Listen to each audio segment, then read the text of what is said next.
Okay అండి.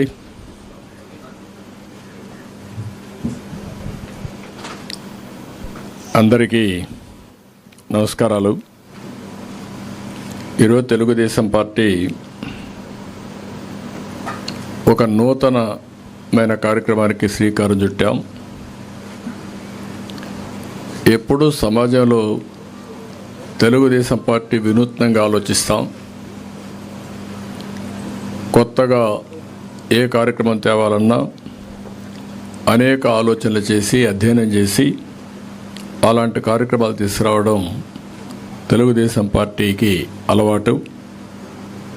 అదే సమయంలో సమాజంలో అందరి భవిష్యత్తు దృష్టిలో పెట్టుకొని ఏం చేస్తే వాళ్ళకు ఉజ్వల భవిష్యత్తు ఉంటుందో అవన్నీ ఆలోచించి అనేక కొత్త పథకాలు, ఇంకొక పక్కన అనేక కార్యక్రమాలు, సంస్కరణలు తీసుకొచ్చిన పార్టీ తెలుగుదేశం పార్టీ. అందులో మహిళలకి తోబుట్టుల అనేక కార్యక్రమాలు చేపట్టి వాళ్ళ భవిష్యత్తు బంగారు భవిష్యత్తు చేసిన పార్టీ తెలుగుదేశం పార్టీ.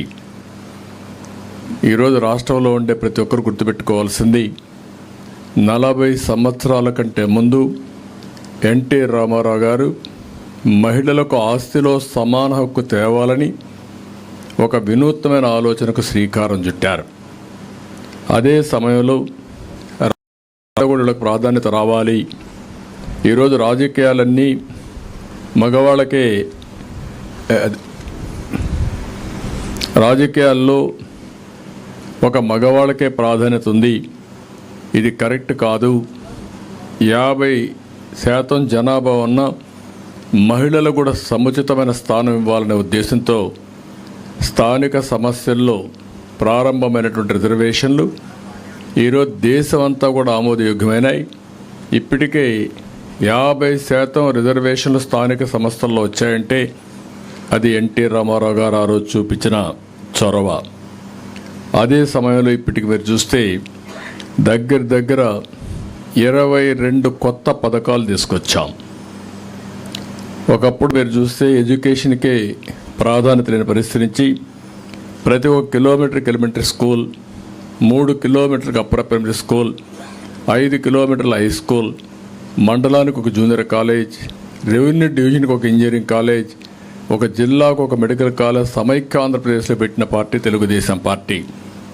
అంతటితో ఆగలేదు. ఉద్యోగాల్లో కాలేజ్ సీట్లలో రిజర్వేషన్లు తీసుకొచ్చాం. 33% రిజర్వేషన్లు దేశంలో మొట్టమొదటిసారిగా ఆడబిడ్డలకు ఉద్యోగాల్లో, అదే మాదిరిగా విద్యా సంస్థల్లో రిజర్వేషన్లు తీసుకొస్తే వాళ్ళ జీవితాల్లో ఎంతో మార్పు వచ్చింది. ఇదే కాకుండా డాక్రా సంఘాలు పెట్టాం. డాక్రా సంఘాలు పెట్టి చదువుకోని మహిళల్ని ఎక్కడికక్కడ చైతన్యం తీసుకొచ్చి నాయకత్వ లక్షణాలు పెంచి పొదుపు ఉద్యమం చేసి రివాల్వింగ్ ఫండ్ ఇచ్చి వాళ్ళని ఒక శక్తివంతమైన ఆర్గనైజేషన్గా తయారు చేశాం. ఈరోజు మీరు చూసి దేశంలో ఎక్కడా లేవు. ఏ ఊరికి పోయినా ఏవైతే డాక్రా సంఘాలు ఉన్నాయో, సెల్ఫ్ హెల్ప్ గ్రూపులు ఉన్నాయో ఇవి ప్రపంచానికే ఆదర్శమైనాయి. భారతదేశం మొత్తం వీళ్ళు వెళ్ళి అక్కడుండే మహిళల్ని మోటివేట్ చేసే పరిస్థితికి వచ్చారు. ఇంట్లో ఏదైనా అవసరాలుంటే ఆర్థిక స్వావలంబనతో వాళ్ళ కుటుంబాన్ని ఆదుకునే పరిస్థితి తీసుకురావడం జరిగింది. ఈరోజు మళ్ళీ ఒక వినూత్నమైన కార్యక్రమం మహాశక్తికి శ్రీకారం చుట్టాం. ఎలక్షన్ మేనిఫెస్టోలో మహాశక్తిలో మీరు ఒకసారి చూస్తే మేము ఒక 5 కార్యక్రమాలు ముఖ్యంగా తీసుకురావడం జరిగింది. ఈ 5 కార్యక్రమాల్లో ఒకటి, అందరినీ చదివించే బాధ్యత మహిళలు తీసుకోవాల్సిన అవసరం ఉంది. అందుకనే ఈ కార్యక్రమాలు మనం చూస్తే ఏడాదికి 15,000 రూపాయలు చొప్పున ఎంతమంది పిల్లలుంటే అందరికీ వర్తింపజేసే విధంగా తల్లికి వందనం తీసుకొచ్చాం. ఇంత మునుపు ఆంక్షలు పెట్టారు. దీనివల్ల అనేక సమస్యలు పరిష్కారమయ్యే అవకాశం కూడా వస్తుంది. అంటే ఒక కుటుంబంలో 2-3 పిల్లలుంటే మగ పిల్లల్ని చదివించడం, ఆడపిల్లల్ని పెళ్లిళ్ళు చేసి బాధ్యత తప్పించుకోవడం ఇలాంటి జరిగే సమయంలో ఇంట్లో ఎంతమంది ఉంటే అంతమందిని చదివించే అవకాశం వస్తుంది. దీనివల్ల ఆడపిల్లలకు ఈ గౌరవం దక్కుతుంది, వెసులుబాటు వస్తుంది. అదే సమయంలో నేనే ఆ రోజు దీపం కార్యక్రమం తీసుకొచ్చాను. మా ఇంట్లో మా తల్లిని చూసేవాడిని. చిన్నప్పుడు చాలా కష్టపడేది. అలాంటి సమయంలో నేను ముఖ్యమంత్రిగా సమైక్య ఆంధ్రప్రదేశ్ ఉన్నప్పుడే ఇంటింటికి వంట గ్యాస్ ఇవ్వాలని ఉచితంగా గ్యాస్ సిలిండర్ని నేను ఆ రోజు శాంక్షన్ చేసి ఇంటింటికి ఇచ్చాను. అదే మరి సబ్సిడీలు ఇచ్చాం. దీనివల్ల ఎక్కడైతే కట్టెల పొయ్యి పెట్టే అవసరం లేకుండా పోయింది. నాగరిక ప్రపంచంలో ఒక్క అడుగు మహిళలు ముందుకేసే పరిస్థితికి వచ్చారు. కానీ ఈరోజు మళ్ళీ రేట్లు పెరిగిపోయి గ్యాస్ కనెక్షన్ కూడా ఇంట్లో పెట్టే పరిస్థితి వస్తే ఈరోజు మళ్ళా ముందుకు వచ్చాం. 3 గ్యాస్ సిలిండర్లు ఉచితంగా సంవత్సరానికి ఇవ్వాలని ఒక నిర్ణయం చేశాం. దీనివల్ల దగ్గర ఒక 3,500 కోట్ల రూపాయలు ఆదా అయ్యే పరిస్థితి వస్తుంది. ఇది కాకుండా మహిళలు ఎక్కడికి వెళ్ళినా ఉచిత ప్రయాణ సౌకర్యం ఏర్పాటు చేశాం. ఒక నమ్మకం, బయట పోతే ఒక గౌరవం ఉండాలి. అదే మరి మహిళలకు సముచితమైన గౌరవం ఇవ్వాలన్న ఉద్దేశంతోనే ఉచిత ప్రయాణ సౌకర్యం ఏర్పాటు చేశాం. ఇది కాకుండా ప్రతి ఒక్క మహిళ 18 సంవత్సరాలు పూర్తయిన అందరి మహిళలకు 59వ సంవత్సరం వరకు నెలకు 1,500 రూపాయలంటే సంవత్సరానికి 18,000 రూపాయలు ప్రతి ఒక్క మహిళకి ఇస్తున్నాం.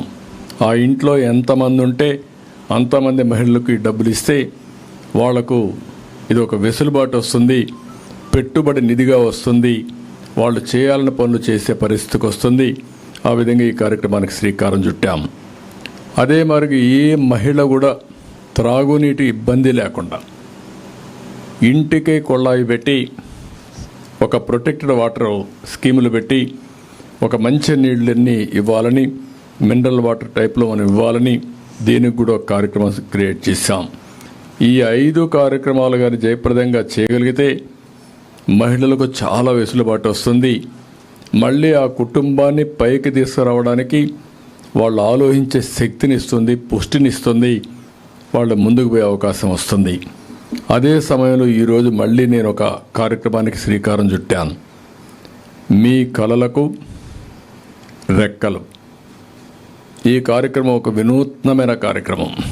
కలలకు రెక్కలు అన్నప్పుడు నేను ఎప్పుడో చెప్పాను, dare to dream, strive to achieve. అదే అబ్దుల్ కలాం గారు ధైర్యంగా కలలు కనండి, దాన్ని సాధికారం కోసం కృషి చేయమని దేశమంతా తిరిగి చెప్పారు. ఈరోజు నేను ప్రత్యేకంగా మహిళా శక్తిని గుర్తించి, మహిళలకు ఉండే అవకాశాలను గుర్తించి మహిళల కోసం ఒక ప్రత్యేకమైన కార్యక్రమం తీసుకొచ్చాం.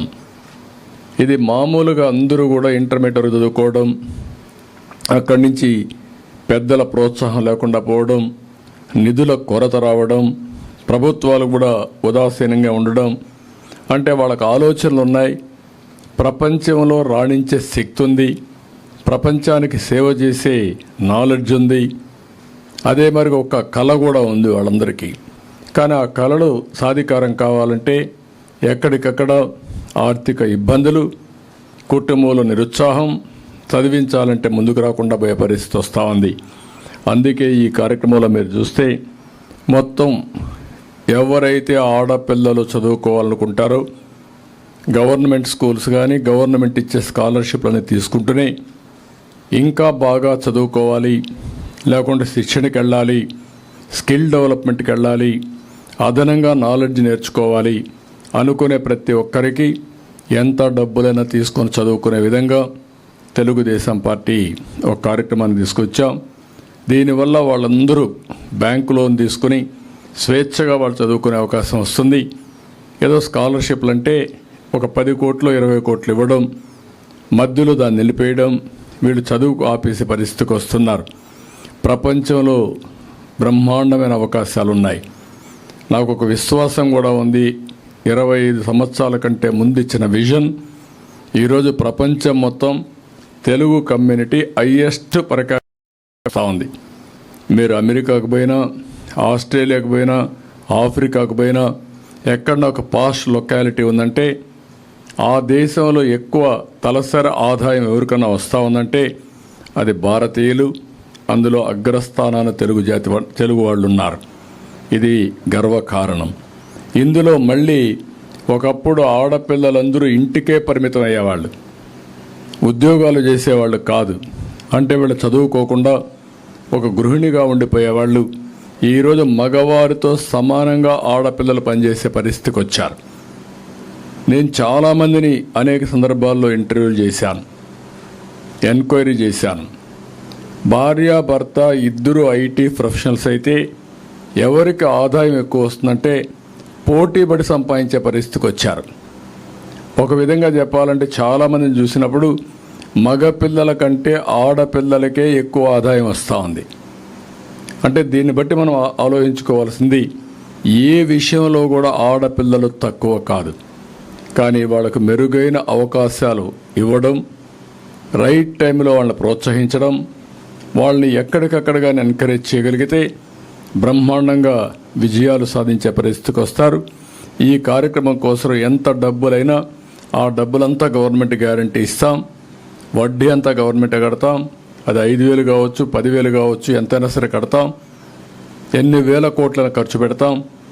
ఆ పెట్టుబడి రాష్ట్ర భవిష్యత్తు కోసం పెట్టే పెట్టుబడి, ఆడబిడ్డల భవిష్యత్తు కోసం ఖర్చు పెట్టే పెట్టుబడి. ఈ పెట్టుబడి వల్ల ఒక ఆత్మవిశ్వాసం వస్తుంది. స్కిల్ డెవలప్మెంట్ కూడా సైమల్టేనియస్గా ఇప్పటి నుంచే ఈ హై స్కూల్లో ఉన్నప్పుడే పిల్లలు ఒక ప్లానింగ్ చేసుకునే అవకాశం వస్తుంది. నేను పెద్ద అయితే ఈరోజు మనం చూస్తున్నాం. ఒకప్పుడు నేను ఐటీ చదువుకోమంటే అందరూ నవ్వారు. ఐటీ ఏంటి అని మాట్లాడేది, అదేంటి, అది ఎక్కడుందని మాట్లాడారు. ఆ రోజు నేను ప్రపంచం అంతా తిరిగి చెప్పాను, ఐటీ వల్ల మీ జీవితాల్లో మార్పు వస్తుంది. మీ పిల్లలకి ఎంత భూమి ఇస్తారనేది ముఖ్యం కాదు, ఎంత డబ్బులు ఇస్తారనేది ముఖ్యం కాదు, ఎంత బాగా చదివిస్తారనేది చాలా ముఖ్యం. ఆ చదువు వాళ్ళ ప్రయోజకులు చేస్తుంది. మీరిచ్చే ఆస్తి కంటే 100,00,000 రెట్లు ఆస్తి సంపాదించే శక్తి, మేధోశక్తి విద్య వల్ల వస్తుందని చెప్పేవాడిని. దాంతో చాలామంది ఊర్లో నుంచి, పల్లెటూరులో నుంచి టౌన్కి వచ్చి అక్కడ పిల్లలను చదివించడం మొదలుపెట్టారు. ఆ పెట్టుబడి ఈరోజు బ్రహ్మాండంగా ఉపయోగపడి వీళ్ళు విదేశాలకు సెటిల్ అయ్యి అక్కడ డబ్బులు సంపాదించి ఆ డబ్బులు ఖర్చు పెట్టి ఇంట్లో ఇల్లంతా, ఊర్లో ఇల్లు కట్టడం, పేరెంట్స్కి ఒక కారు తీసేయడం, వాళ్ళు కూడా హాలిడేస్ రావడం, ఇంట్లో వాళ్ళతో గడపడం, ఇలాంటివన్నీ జరిగే పరిస్థితి వచ్చింది. ఒక విధంగా చాలామంది నన్ను విమర్శిస్తూ ఉంటారు, మీ వల్ల తెలుగుదేశం పార్టీ ఓట్లన్నీ కూడా విదేశాలకు వెళ్ళిపోయినాయి, దీనివల్ల నష్టపోయారని. నేను నష్టపోయాను, కానీ అదే నా సంకల్పం. అందుకనే ఈరోజు నేను చేసే పని ఆడబిడ్డల వెలుగు కోసరం, ఒక భవిష్యత్తు కోసరం. భవిష్యత్తులో ఎక్కడ పోయినా ఒకప్పుడు మీరు చూస్తే నేను ఆ రోజు చదువుకోమంటే కూడా ఆడపిల్లల పెళ్ళిళ్ళు చేయాలంటేనే అది ఒక సమస్యగా తయారయ్యేది. అలాంటిది ఈరోజు వరకట్నం రివర్స్ ఇచ్చే పరిస్థితికి వచ్చారు. ఆడపిల్లల్ని కట్నం అడిగే పరిస్థితులు లేరు. ఏ తల్లి అయినా సరే, ఏ తండ్రి అయినా సరే, నేను అడుగుతున్నా, ఒకే క్వశ్చన్ అడుగుతున్నా, ఆడబిడ్డల పరిస్థితి 25 సంవత్సరాల కంటే ముందు ఎట్లుంది, ఈరోజు ఎట్లుంది, మీ గుండె మీద చేసుకొని చెప్పమని కోరుతున్నా. ఏ ఆడబిడ్డ అయినా, ఐటీ చదువుకున్న ఆడబిడ్డ కానీ, బాగా చదువుకున్న ఆడబిడ్డ ఉంటే కట్నాలు అడిగే పరిస్థితి ఉందని అడుగుతున్నా. ఒకప్పుడు మగపిల్లలు ఆడపిల్లల్ని సెలెక్ట్ చేసుకునే పరిస్థితి నచ్చితే, ఈరోజు ఆ పరిస్థితి లేదు. పెళ్లి చూపులని ఇవన్నీ పెట్టి ఇప్పుడు ఆ పరిస్థితి లేకుండా పోయింది. ఆడబిడ్డ మగవాడిని నచ్చితేనే చేసుకునే పరిస్థితికి వచ్చింది. అంటే ఎంత వ్యత్యాసం వచ్చిందో మీరు గుర్తుపెట్టుకోవాల్సిన అవసరం ఉంది. సమాజంలో ఎప్పుడు కూడా ఆడపిల్లలు కానీ మగపిల్లలు కానీ సమానంగా చూడడం, సమాన హోదా ఇవ్వడం, భవిష్యత్తు కూడా ఇద్దరికి సమానంగా కల్పించడం, తద్వారా మనం దేశ అభివృద్ధికి దోహదం చేసిన అవుతాం. దీనివల్ల ఎకానమీలో మెరుగైన ఫలితాలు వస్తాయి. సంపద సృష్టించే వ్యక్తి, సంపద సృష్టించే శక్తి మహిళలకు ఎక్కువ ఉంది, మగవాళ్ళకు ఉంది. ఇద్దరూ కలిసి పనిచేస్తే ఆ కుటుంబానికి శ్రీరామ రక్ష, అది దేశానికి పెద్ద సంపద. ఈరోజు ఒకే విషయం మనం గుర్తుపెట్టుకోవాలి.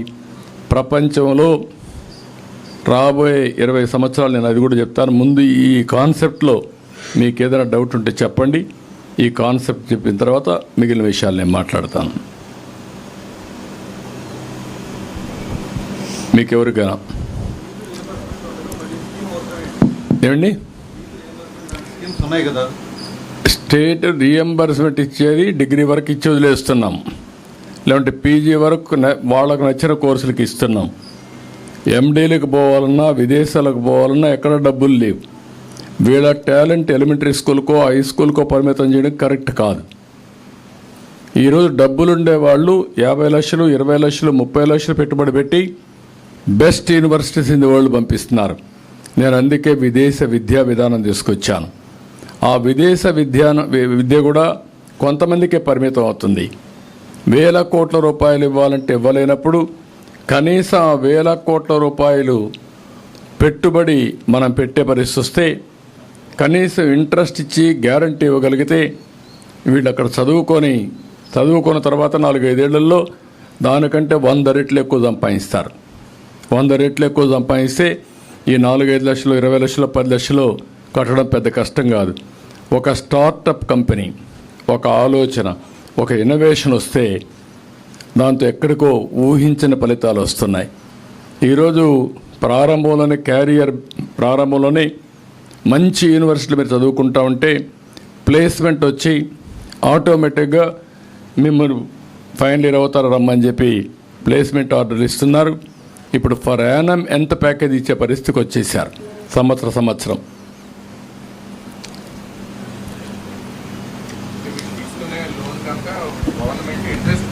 ఇంట్రెస్ట్ పే చేస్తుంది, గ్యారంటీ ఇస్తాం, వాళ్ళు ఉద్యోగాలు వచ్చే తర్వాత రీపే చేసుకుంటారు. మళ్ళా మామూలుగా ఉండే స్కీములు అవన్నీ ఉంటాయి. ఇది ప్రత్యేకమైన స్కీమ్ అనమాట. అబోవ్ దట్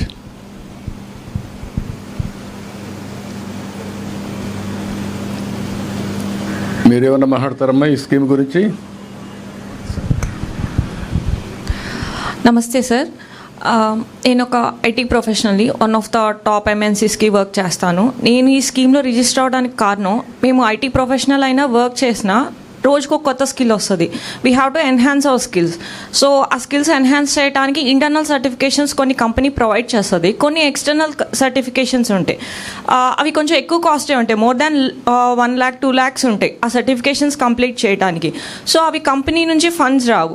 మాకు ఇలాంటి స్కీమ్స్ ఎలా ఉపయోగపడతాయి అంటే, లైక్ మా శాలరీలోంచి మనీ యూజ్ చేసి అంత పెట్టడం ఎందుకు అని ఒక్కొక్కసారి ఆగిపోతాం సార్ సర్టిఫికేషన్స్ చేయకుండా.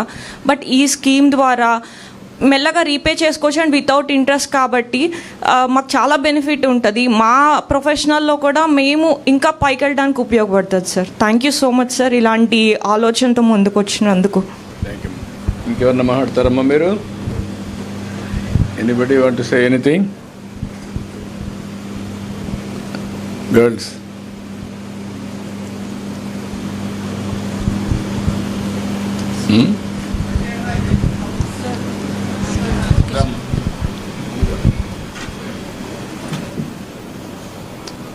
సో అందరికీ నమస్తే. నేను ఒక IT professional in the sense of I'm working in the biomedical background. నేను ఒక టాప్ ఎంఎన్సీలో వర్క్ చేసిన తర్వాత అక్కడ నాకు గ్రోత్ లేక నేను మళ్ళీ స్టార్టప్కి షిఫ్ట్ అయ్యాను.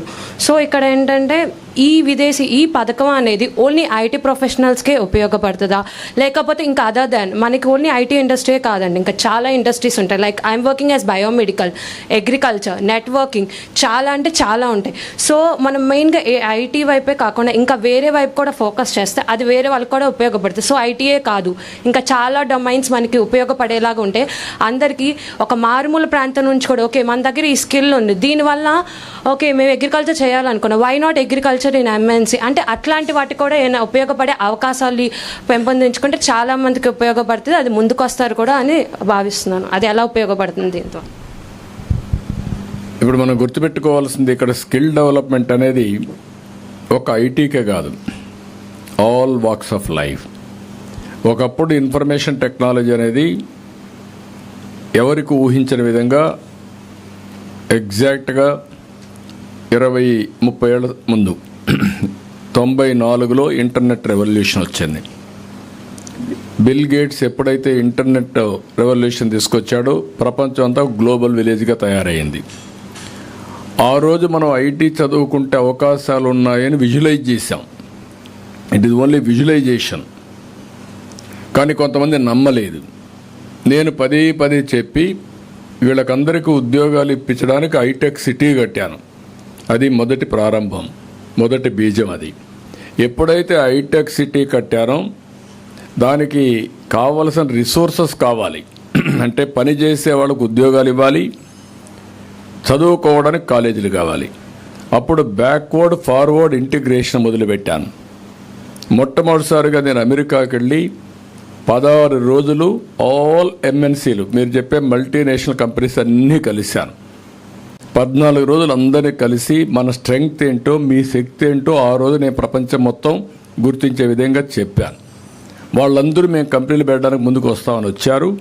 దాంతోనే ప్రారంభమైంది హైటెక్ సిటీ. తర్వాత నెంబర్ ఆఫ్ కంపెనీస్ వచ్చాయి. అదే సమయంలో ఏ విధంగా చదువుకోవాలి మీరందరూ? ఎక్కడ కాలేజీలు ఉన్నాయి? లేవు. అప్పుడు 30 కాలేజీలు 25 కాలేజీలు ఉన్నాయి. అక్కడి నుంచి నేనే ఆ ఫైల్స్ మోసుకొని ఢిల్లీకి వెళ్ళి ఏదైతే ఆ రోజు medical education technical education council ఉంటే వాళ్ళ దగ్గరికి వెళ్ళి నేను చేశాను. ఇప్పుడు కూడా జ్ఞాపకం నాకు. కర్ణాటకలో ఒక అతను ఉండేవాడు ఆ రోజు ఈ యొక్క దీనికి హెడ్గా. ఆయన దగ్గర పోయి మొత్తం చేయించాను. చేయించిన తర్వాత ప్రతి ఒక్క రెవెన్యూ డివిజన్కి ఒక ఇంజనీరింగ్ కాలేజీ పెట్టాం. ఆ కాలేజ్ చూసినప్పుడంతా మీకు గుర్తొచ్చేది నేను ఈ కాలేజీ చదువుకోవాలని. అక్కడి నుంచి ప్రారంభమైంది. మీరు చదువుకున్నారు, ఉద్యోగాలు వచ్చాయి. బిగినింగ్లో మీరు ఉద్యోగాలు చేసేవాళ్ళు. ఉద్యోగాలు చేసినప్పుడు నేను చెప్పేవాడిని, ఉద్యోగం చేయడం కాదు, జాబ్ వర్క్ కాదు.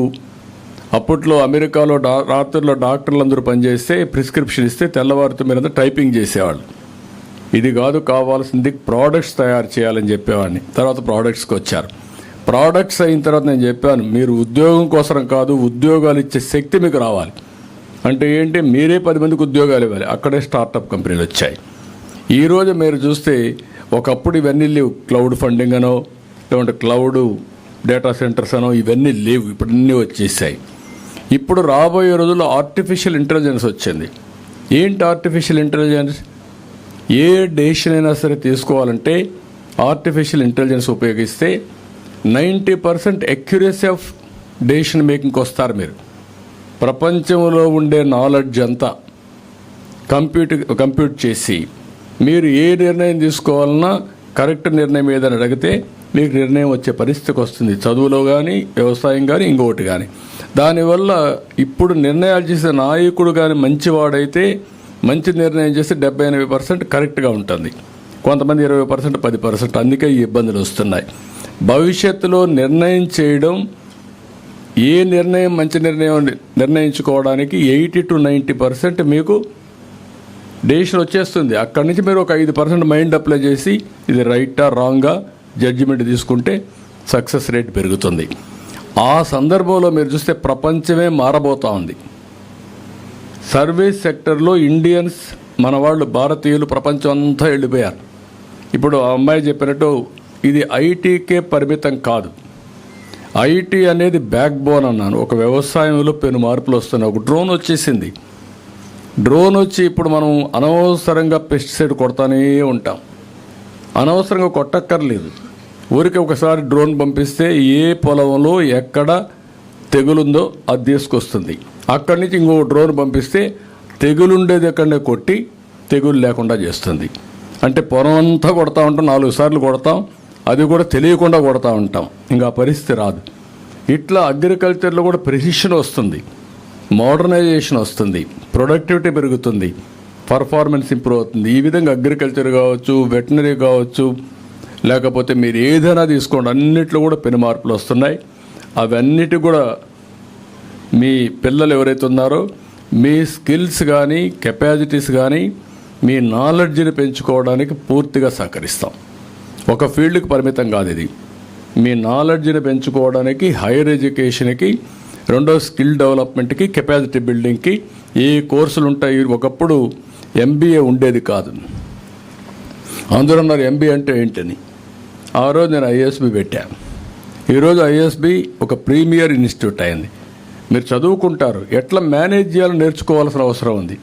దానికి స్పెషలైజేషన్, మార్కెటింగ్, ఆర్గనైజేషన్, కమ్యూనికేషన్, ఏదైనా కానీ దీన్ని చదువుకున్న తర్వాత మీకు మేనేజ్మెంట్ టెక్నిక్స్ వస్తే లీడర్షిప్ బ్యాండ్విత్ పెరుగుతుంది. మీకు మీ ఆలోచన విధానం డిఫరెంట్గా ఉంటుంది. ఇంటర్పర్సనల్ రిలేషన్స్ ఇవి చాలా ఉన్నాయి, అవన్నీ ఇప్పుడు మాట్లాడ కరెక్ట్ కాదు. దిస్ ఇస్ వేర్ నేను మిమ్మల్ని కోరేది ఏంటంటే, ఆడపిల్లల్ని మీకు స్కై ఈజ్ ది లిమిట్, మీ ఆలోచనకు రెస్ట్రిక్షన్స్ లేవు. అందుకే నేను అన్నాను కళలకు రెక్కలని. మీరు కళల కంటే మీకు రెక్కలు తోడి అవి సాధించడానికి మేము ఉపయోగపడతాం. అంటే మీ ఇంకొకటి కూడా ఉంది మన వాళ్ళల్లో, 10 రూపాయలు వచ్చిన తర్వాత స్వార్థం పెరుగుతుంది, కింది వాళ్ళని మళ్ళీ పైకి తీసుకురావాలని ఆలోచన చేయరు. అట్లా కాకుండా కంటిన్యూగా ప్రతి ఒక్కరూ ఆలోచించాల్సింది, మనం పైకి వస్తే మన వాళ్ళు పక్క ఊర్లోనే, మన ఊర్లోనే, మన బంధువులు, స్నేహితులు, మన ఊరస్తులో చాలామంది ఇంకా వెనుబడి ఉంటారు. వాళ్ళకు హెల్పింగ్ హ్యాండ్ మీరు ఇవ్వాలి. అది ఇవ్వగలిగితే it is a continuous process. ఒక ఊర్లో ఒక 100 మంది తెలుగు వాళ్ళు ఉంటే ఇంకొక 20 మందిని తీసుకపోతే ఆ అవకాశాలు పంచుకునే అవసరం వస్తుంది. ఇవి చాలా వరకు జరుగుతున్నాయి, ఇంకా మనం తీసుకెళ్దాం. మీకు కావాల్సింది ఒకప్పుడు ఆడబిడ్డ బయట రావాలంటే భయపడే పరిస్థితి నుంచి మీరు ఏ కంపెనీకి కావాలంటే ఆ కంపెనీకి పోయి పనిచేసే పరిస్థితి వచ్చారు ఇప్పుడు. ఒకప్పుడు నేను ఉన్నప్పుడు రాత్రిలో ఆడబిడ్డలు వచ్చేవాళ్ళు కదా పనిచేయడానికి హైదరాబాద్లో. అప్పుడు 3 షిఫ్ట్స్ ఉండేటివి. నేనే ఫస్ట్ టైం భారతదేశంలో 3 షిఫ్ట్లు పెట్టి ఆడపిల్లలకు ప్రొటెక్షన్ ఇచ్చి రావడానికి పోవడానికి ట్రాన్స్పోర్ట్లు ఇవన్నీ పెట్టి ఆ రోజు మేము ఇచ్చాం. దానివల్ల నైట్ షిఫ్ట్లో కూడా మీరు పనిచేసే పరిస్థితికి వచ్చారు. ఇప్పుడు ఏ కంపెనీకి పోయినా మగవాళ్ళ కంటే ఆడవాళ్ళే ఎక్కువ పనిచేసే పరిస్థితికి వచ్చారు. ఇదే ఒక ట్రాన్స్ఫర్మేషన్ ఇది.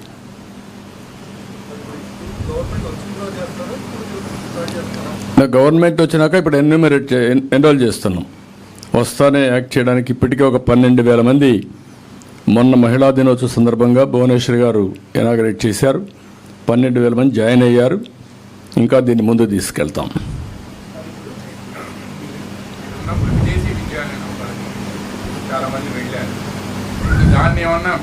అది కూడా తగ్గించాం. అవి కూడా ఉంటాయి, 2 ఉంటాయి.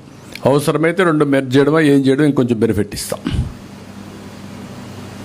అక్కడ లిమిటెడ్. ఇప్పుడు అక్కడ ఏంటంటే సెలక్షను, కోరికలు ఉండేవాళ్ళు ఒక 2-3 వస్తే మళ్ళీ పై రివ్యూలు అవన్నీ ఉంటాయి. ఇక్కడ అట్ట కాదు. ఎవరు చదువుకోవాలన్నా మీరు బ్యాంక్ దగ్గరికి వెళ్తే గవర్నమెంట్ కోఆర్డినేట్ చేసి ఎంత డబ్బులైనా ఏ కోర్సుకైనా మీకు ఇచ్చే బాధ్యత తీసుకుంటాం. అక్కడ లిమిటెడ్ యూనివర్సిటీస్ అన్నీ ఉంటాయి, ఇక్కడ అవన్నీ ఏమి ఉండవు. అందరూ చదువుకోవాలంటే చాలా డబ్బులు అవుతుంది ప్రపంచం అంతా వెళ్ళి. కానీ వాళ్ళు సంపాదించే డబ్బులు నాలెడ్జ్ వచ్చిన తర్వాత మల్టిప్లైర్ ఎఫెక్ట్లో ఉంటుంది. You cannot measure it. ఒక వ్యక్తి 10 ఏళ్లలో $1 బిలియన్ కంపెనీలు పెట్టేస్తున్నారంటే that is the power of knowledge, that is the power of education. Okay, then ఇది వదిలిపెట్టి ఇంక మాట్లాడతాను నేను. కూర్చోండమ్మా, మీరు మీ ముందర రాజకీయాలు మాట్లాడితే బాగాలేదు.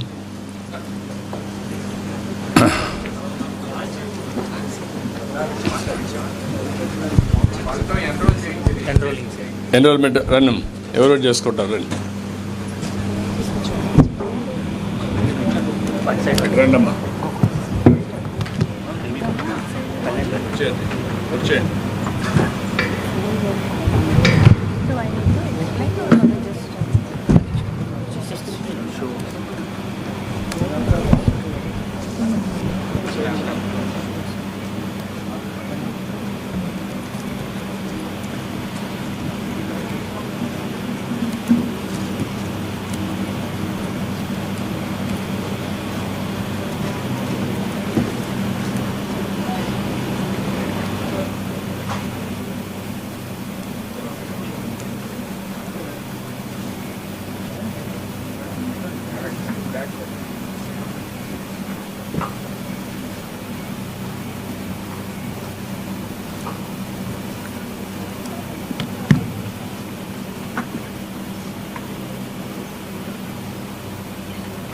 ఏమంటారు?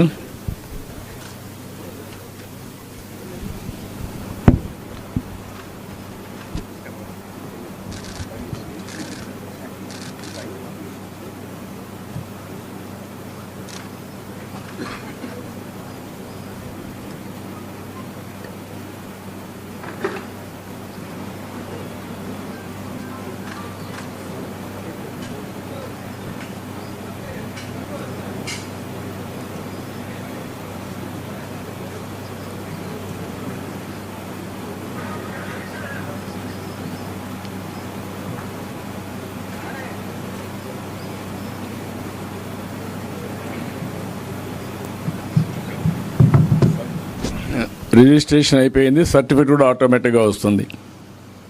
That is the beauty of system. ఒకప్పుడు టెలిఫోను టెక్నాలజీ కూడుబెడుతుందనేవాళ్ళు, ఇప్పుడు రియల్ టైం ఎక్కడికక్కడ పనిచేసుకునే అవకాశం, వర్చువల్గా పనిచేసే అవకాశం వచ్చింది. దీంట్లో నాకు ఆనందం ఏంటంటే టెలికమ్యూనికేషన్ సెక్టర్ని డీరెగ్యులేషన్కి ఆద్యుడిని నేను. నా రిపోర్ట్ బేస్ చేసే ఈరోజు టెలికమ్యూనికేషన్, ఒకప్పుడు బిఎస్ఎన్ఎల్ ఉంటే అది తీసేసి కాంపిటీషన్ తీసుకొచ్చారు, సంస్కరణ తీసుకొచ్చారు. రెండోది, ఇటీవల కాలంలో నేను నరేంద్ర మోడీ గారి నాయకత్వంలో ఒక కమిటీ వేసే డిజిటల్ కరెన్సీ నేనే రిపోర్ట్ ఇచ్చాను. ఆ డిజిటల్ కరెన్సీ ఇచ్చిన తర్వాత ప్రపంచంలోని ఈరోజు డిజిటల్ కరెన్సీలో హైయెస్ట్ ట్రాన్సాక్షన్స్ ఇండియా. రాబోయే రోజుల్లో ప్రపంచంలో ఎన్ని జరుగుతాయి, మన దగ్గర ఎన్ని జరుగుతాయి. ఇప్పుడు మీరు చూస్తున్నారు పిల్లలు ఎంత నీట్గా మొత్తం within no time they are able to complete it. కొన్ని లక్షల కోట్ల ట్రాన్సాక్షన్ చేసే పరిస్థితికి వచ్చింది. అందుకే నేను చెప్పింది, రాబోయే రోజుల్లో టెక్నాలజీ ఏ విధంగా మారిపోయింది దానికి. ఒకప్పుడైతే లైట్నింగ్ కాల్ అంటే ఒక వారానికి వచ్చేది, కొన్ని కాల్స్ వచ్చేటివే కాదు. ఓకే అమ్మా, గుడ్, బాగా చేస్తున్నారు. అందరూ ఎన్నిమిరేట్ చేసుకోండి అమ్మా. Thank you. ఓకే అమ్మా, థ్యాంక్ యూ.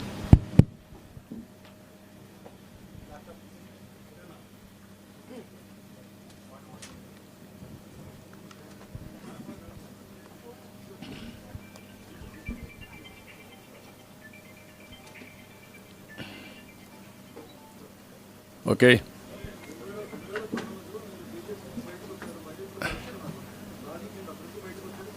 వస్తున్నా, దానికే వస్తున్నా.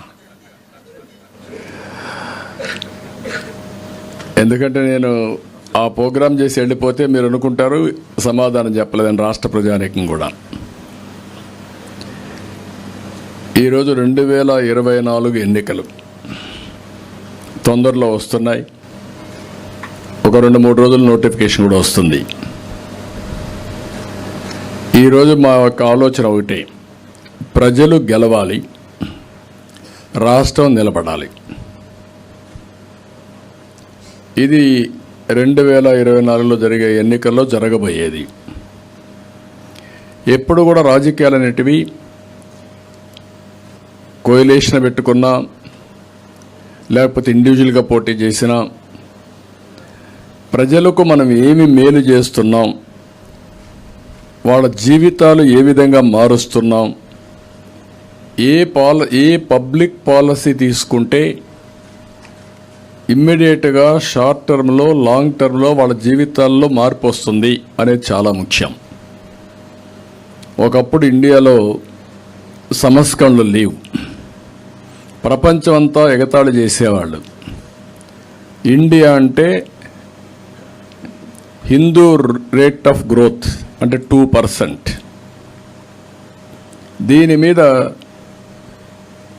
మనం ఒకసారి అధ్యయనం చేసినప్పుడు ప్రజల తప్పు కాదు ఇది, ప్రభుత్వం అమలు చేసిన విధానాల తప్పు.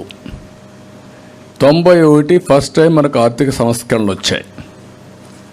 ఆర్థిక సంస్కరణలు వచ్చే సమయంలో మీరు ఒక్కసారి ఆలోచిస్తే,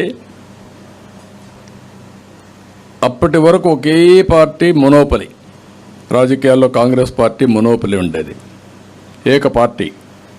కానీ ఫలితాలు మాత్రం చాలా తక్కువగా వచ్చేటివి. ఒక చిన్న రోడ్డు వేయాలన్నా, ఒక చిన్న ఇరిగేషన్ ప్రాజెక్ట్ కట్టాలన్నా డబ్బులు ఉండేవి కాదు. అందుకే గుంతల రోడ్లు చాలా గందరగోళంగా ఉండేటివి. అదే భారతీయులు ఒకప్పుడు ప్రపంచంతో వెలిగారు, ప్రపంచం అంతా వచ్చి మన దగ్గర చదువుకున్నారు. అలాంటి నాగరికత పోయి మళ్ళా మనం ఎక్కడో వెనక్కి వెళ్ళిపోయే పరిస్థితికి వచ్చాం.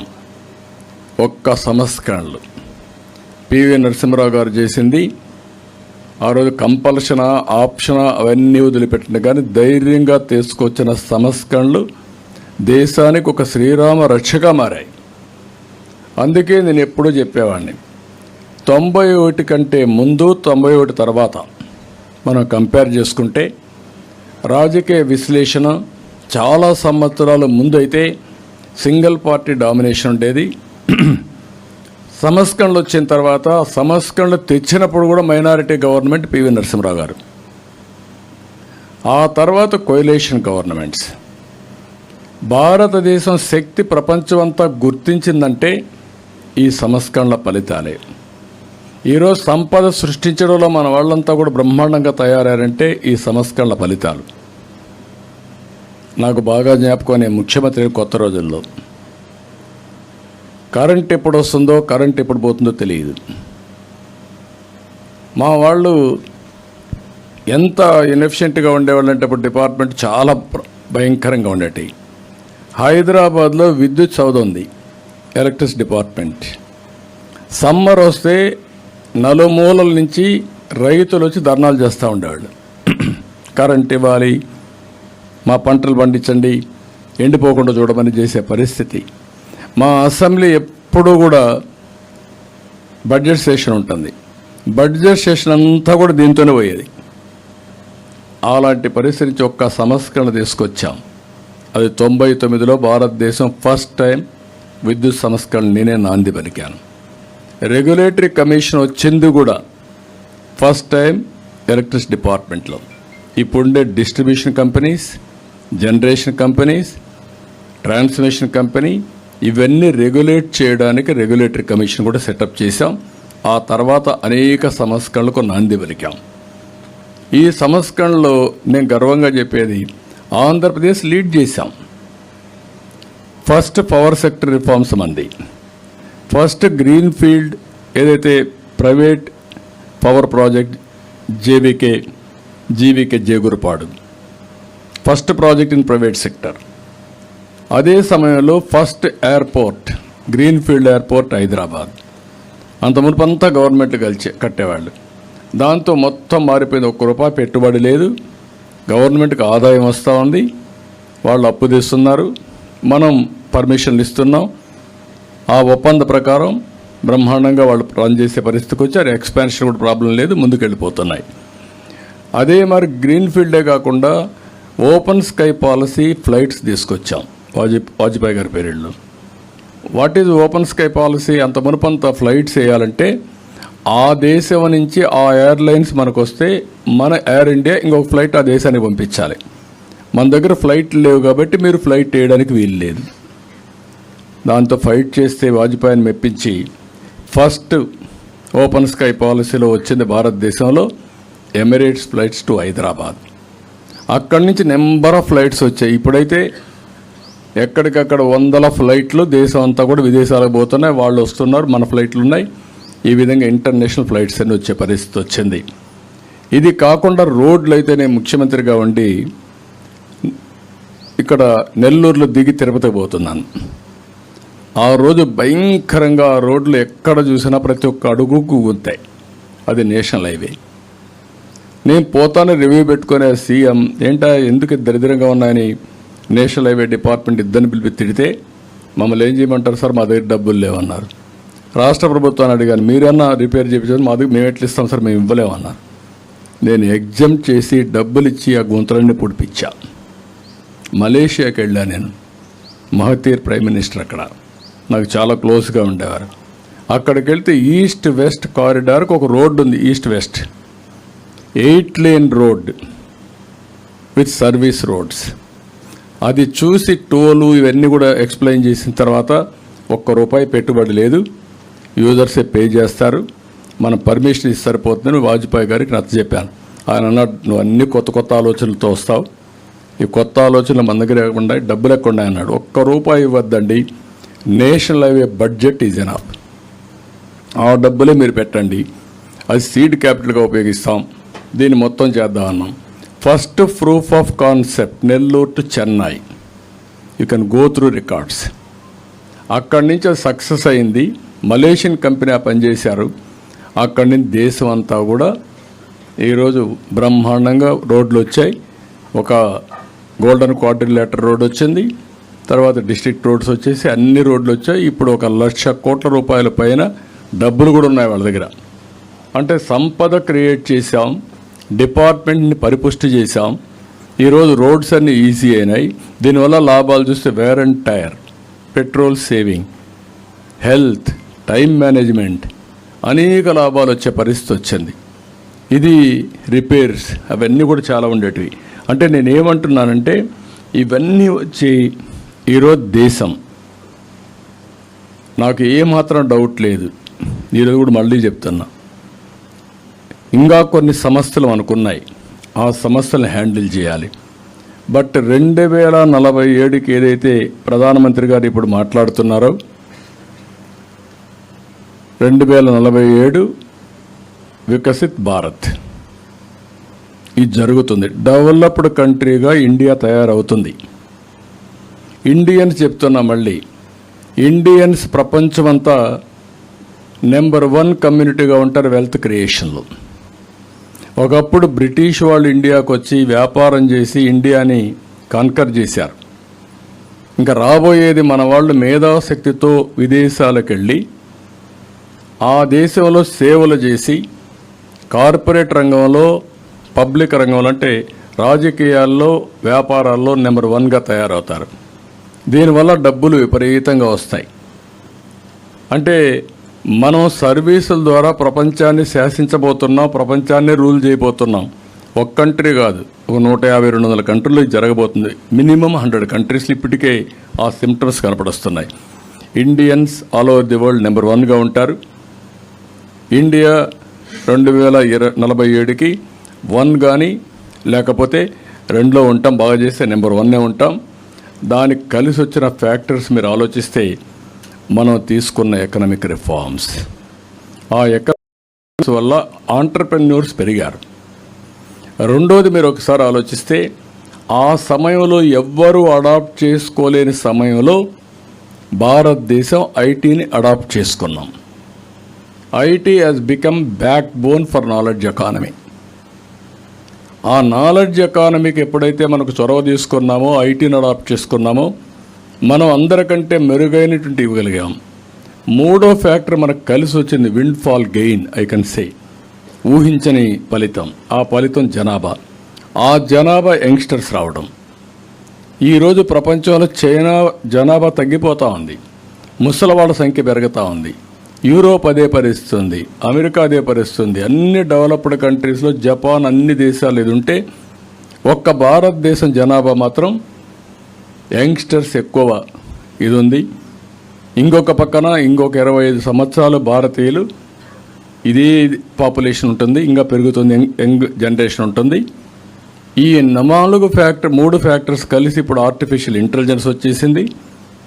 సర్వీస్ సెక్టర్లో మనకు తిరుగు ఉండదు, ఆంటర్ప్రెన్యూర్స్ ఎదగడంలో తిరుగు ఉండదు.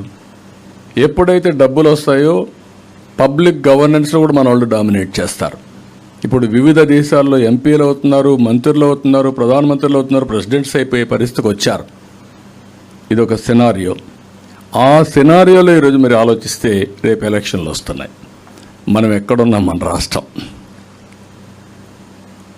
ఇలాంటి మాట్లాడేదానికి కూడా లేకుండా పోయే పరిస్థితి వచ్చింది. మొత్తం విధ్వంసం. ఏ ఇన్స్టిట్యూషన్ అయినా పనిచేసే పరిస్థితిలో ఉందా? ఎడ్యుకేషన్, ఇంగ్లీష్ మీడియం అంటాడు. ఇంగ్లీష్ మీడియంకి ఎవరు వ్యతిరేకం కాదు. ఈరోజు అమెరికాకి వెళ్ళిన ప్రతి ఒక్కరూ ఇంగ్లీష్ మీడియం చదువుకొని అమెరికాకి వెళ్ళలేదు. తెలుగు మీడియంలో చదువుకొని 6వ తరగతి నుంచి ఇంగ్లీష్ చదువుకున్నాం. నేను కూడా 6వ తరగతి నుంచి చదువుకున్నాను. మాతృభాషలో మనం చదువుకున్నాం. దానివల్ల నాలెడ్జ్ని అక్వైర్ చేసే ప్రపంచం అంతా ఇది జరుగుతుంది. ఈరోజు యూరోప్ డెవలప్ అయింది. యూరోప్లో ఏ దేశానికి పోయినా మదర్ టంగే ఉంటుంది. అదే మరిగా చైనా, జపాన్ ఉంది. జపాన్ కూడా మదర్ టంగే ఉంటుంది.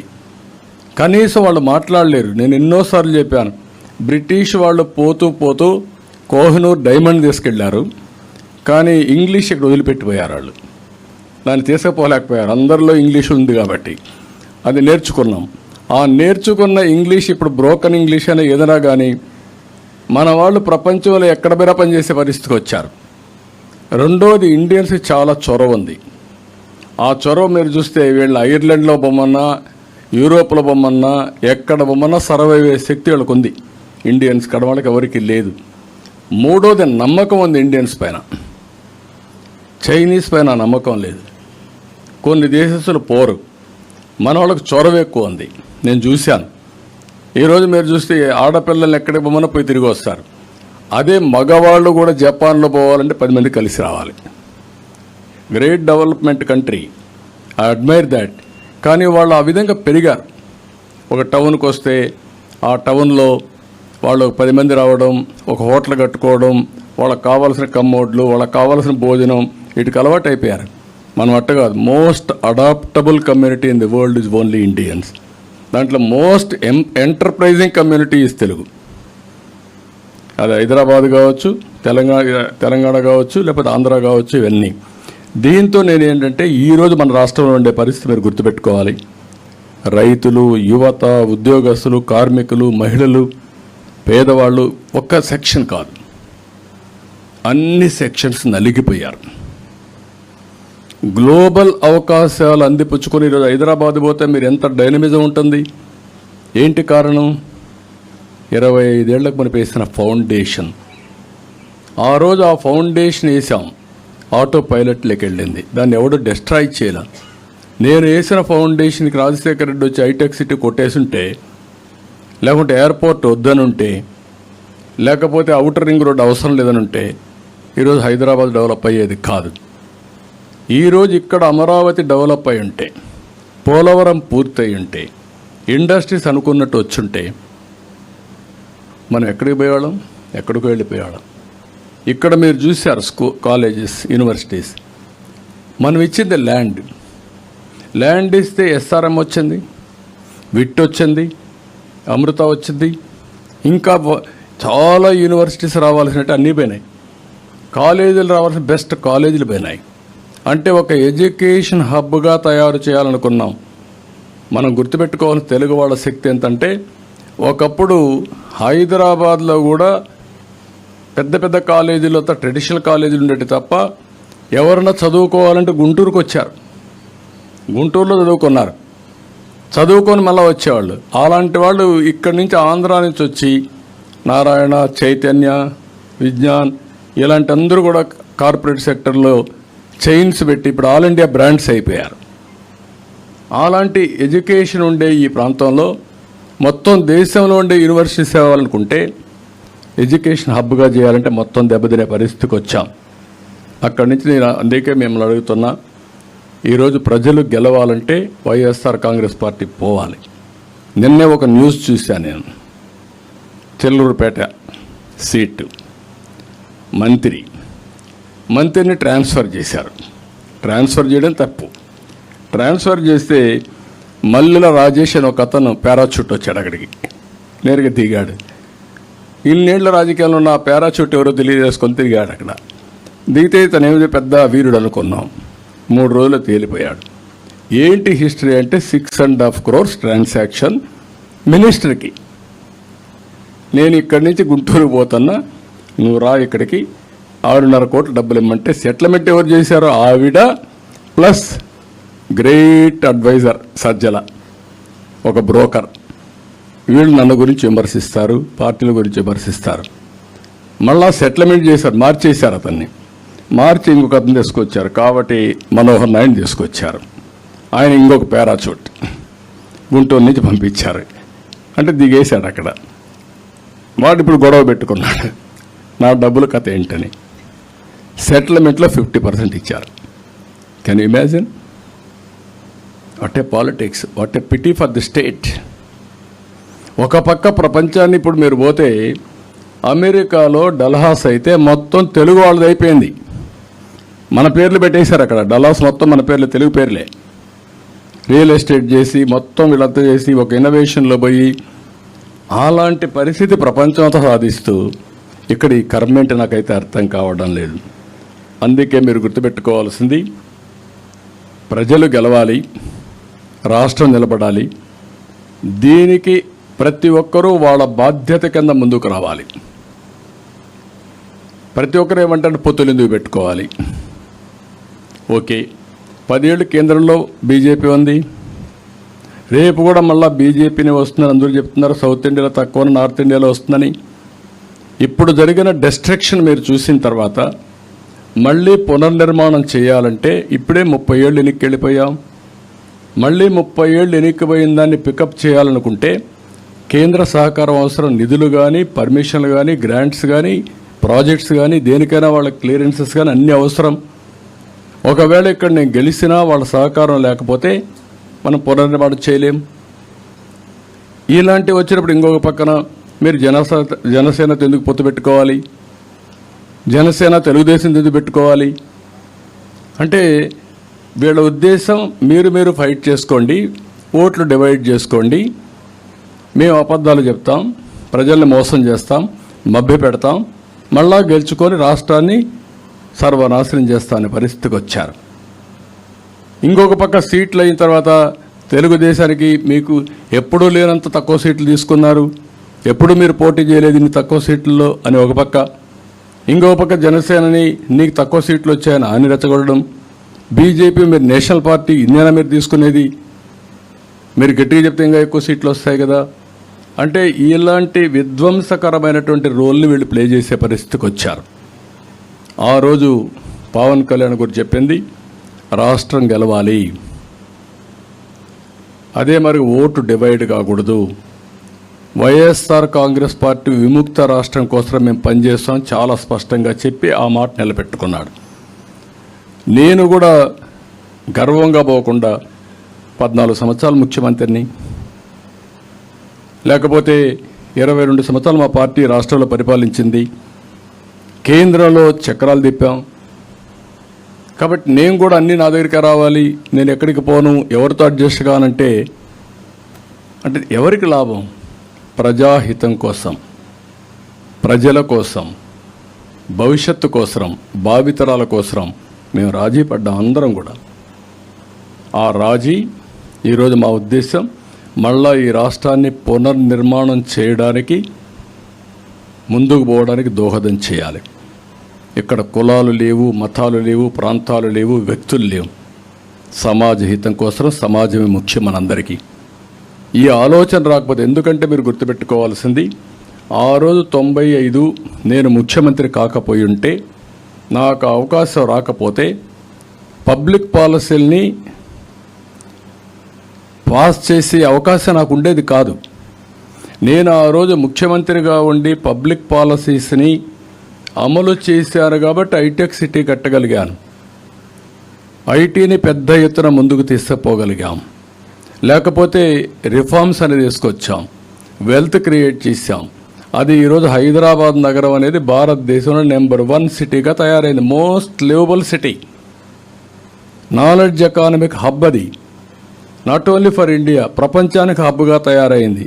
మీరు బయోటెక్నాలజీ తీసుకోండి, ఎవరు ఊహించారు ఆ రోజు తెలుగుదేశం లేకపోయి ఉంటే, ఏదైతే బయోటెక్నాలజీ పార్క్ రాకపోయి ఉంటే, భారత బయోటెక్ అని కంపెనీ పెట్టకపోయి ఉంటే కరోనా వ్యాక్సిన్ తయారు చేసేవాళ్ళం మనం. Is it not pride for the country? ఇలాంటి ఒకటి కాదు, కొన్ని వందల మార్పులు తీసుకొచ్చాం. అందుకే ఈరోజు కూడా నేను కూడా ఆలోచించింది, అందరం కలిసి పనిచేద్దాం, కలిసి మళ్ళీ నూతన వరవడికి శ్రీకారం చుట్టాలనే ఉద్దేశంతోనే ఈరోజు ఈ పొత్తు చేశాం.